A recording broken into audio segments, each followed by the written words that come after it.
The Cheating Death Podcast is a comedy, satire, and information-providing podcast containing information, subject matter, language, and coarse material that may not be suitable for all listeners. Your discretion in this matter is advised. If you have any questions, you may email us at thecheatingdeathpodcast@gmail.com. On today's episode of the Cheating Death Podcast, we discuss very briefly the attempted assassination of current President Donald J. Trump on the 13th of July, 2024 in Butler, Pennsylvania. We also provide you with an all-new Annihilation Announcement, a new joke of the episode, a top 5 list, and more. So, dear listener, by this time, you know what to do. Grab your coffee, put your feet up on the table, but since it is the end of the year, you may grab yourself a little bit of tequila or some cognac to join the coffee in your intestines. This is the Cheating Death Podcast, and we are grateful for your presence. So, once more, as we discuss this very, very delicate topic, put your feet up, grab a beverage, and let us tell you how to cheat death.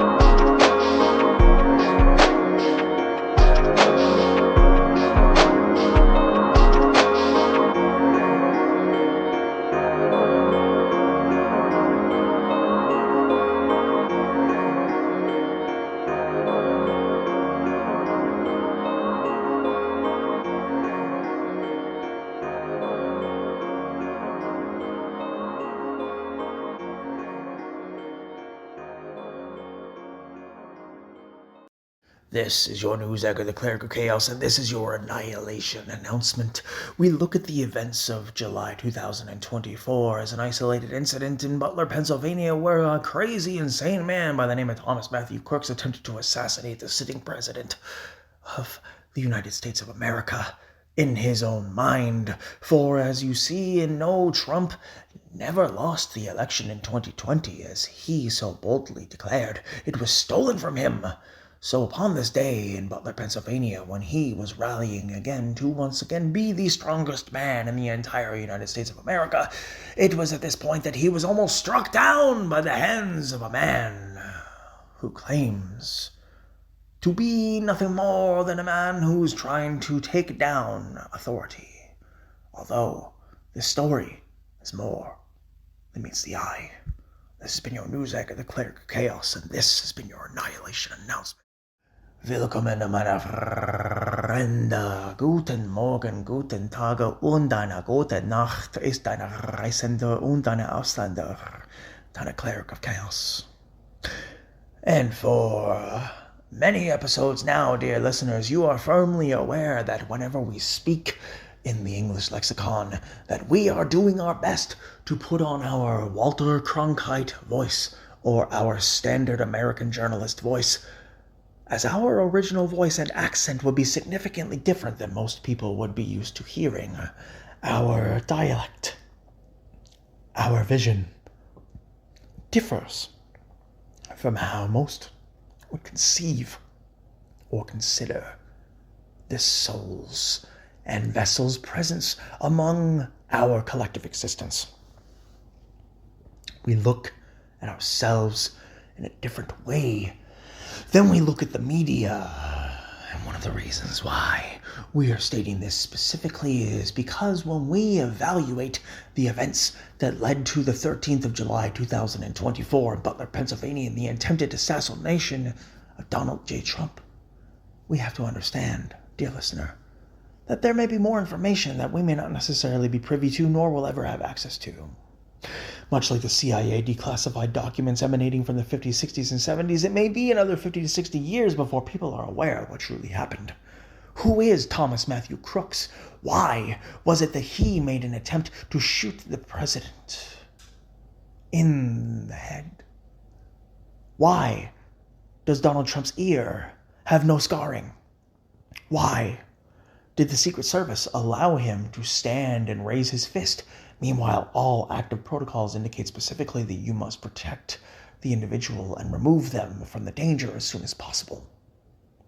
Of course, there are a litany of conspiracy theorists out there, like your Alex Jones, who's been a Trump supporter since day one, like your David Icke, who has been a supporter of the idea of the existence of reptilian civilization since he's had his head concussed from football too many times.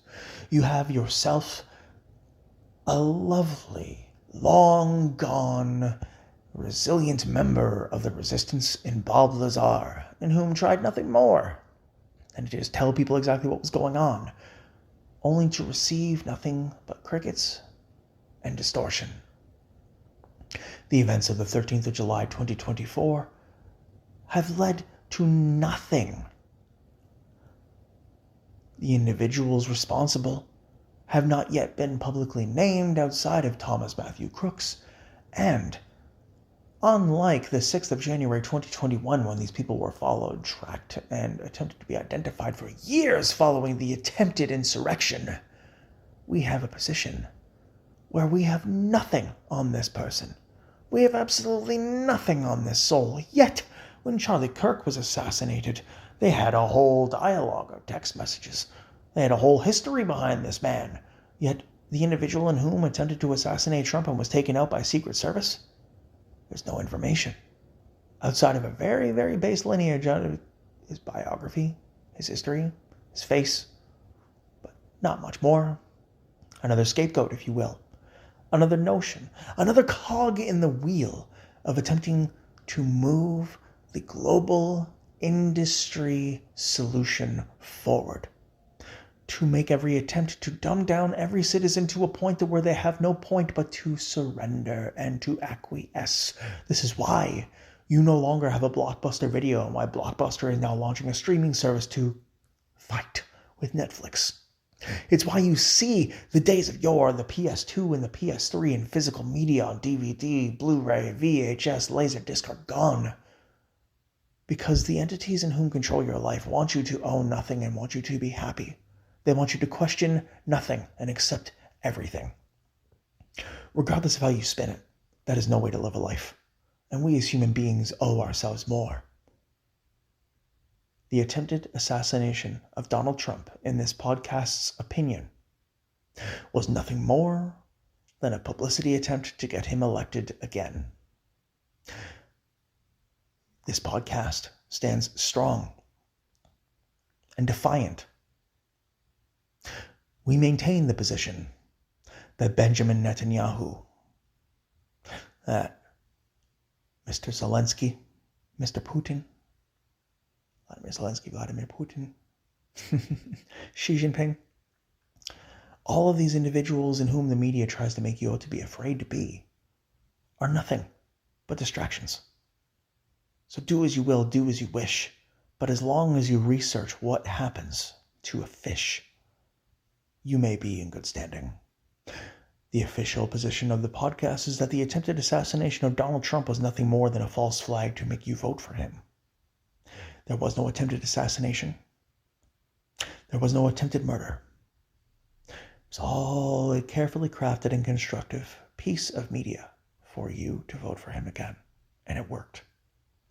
So America, take this from somebody who wants to see you succeed and wants to see you win. A man who has lived in 6 states throughout his life. The 360 million hard-working American souls who do nothing more than contribute to the American dream have earned more answers and more transparency than this. Regardless of the viewpoints of whether you are a Democrat or Republican-leaning individual, we must all unite and understand that humanity must succeed, and that is done so through unity, not division. Thank you for tuning in today. Take care of yourselves and each other.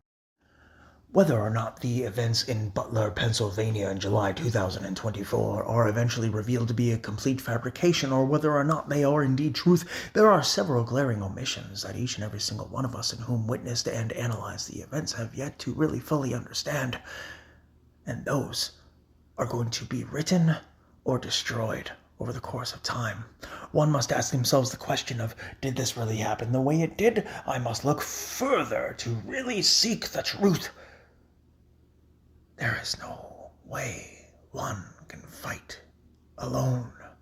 We all must stand together and learn as a new civilization and a new species. Was the Trump attempted assassination a fabrication? The opinion of this podcast is that there is no way someone gets shot in the ear and has no scar. Thank you for tuning in today. Take care of yourself and each other. At the top of today's program, we promised you another top 5 list, so because we are addressing the ever-so-lovely ideological scenario in which Trump faked the attempted assassination, we give you a list of our top 5 current New York foods. Coming in at number 5, we of course have the Brooklyn Bagel. Coming in at number 4, we have the Coney Island Chili Dog. Coming in at number 3, we have the beautiful, ever so effervescent and sensationally fantastic spaghettini that you can get anywhere throughout the Bronx, but tastes ever so beautiful and unique. Coming in at number 2, we have ourselves the beautiful bulbous burger that a majority of Brooklyn and Manhattan restaurateurs have perfected a unique taste that is not viewed anywhere else. And of course, coming in at number 1, ladies and gentlemen, we have the New York Pizza Slice, a systematic frame of creating pizza that many throughout the world have tried to duplicate, but they cannot recreate the true master. What is your top 5 favorite New York foods? Email us at thecheatingdeathpodcast@gmail.com. Today's joke has been brought to you by the Cleric of Chaos. Oftentimes when we play card games like Gin Rummy, Crazy Eights, and you might even want to throw yourself some Go Fishing there for some levity, we're often faced with a set of terms, a jargon, if you will. However, I think when people play euchre, they're going to be very hesitant to be utilizing those jargon words anymore. The Cheating Death Podcast is brought to you by Nacht dem Leben, CRDVC, Chaos Arm Records, and CR Deutschland. The podcast is available on all podcasting platforms. Please follow and visit our friends, personnel, and podcast consultants at the links in the episode's description. If you'd like to support the program, you may do so in the links in the episode's description as well. If you or anyone you know is experiencing psychiatric duress, there is also helpful information at the links in the episode description, and call 1-800-273-8255 or 1-800-799-7233 or dial 988 from your mobile phone in the US or Canada. If you or anyone you know is experiencing a desire to adopt a playful puppy or a cute kitten, please remember to visit your local animal adoption rescue center. And as we say at the end of every episode, dear listeners, we understand that life is hard, but you, in your own beautiful way, must find a way to create your magic within this realm. Remember, we're pulling for you. We're all in this together.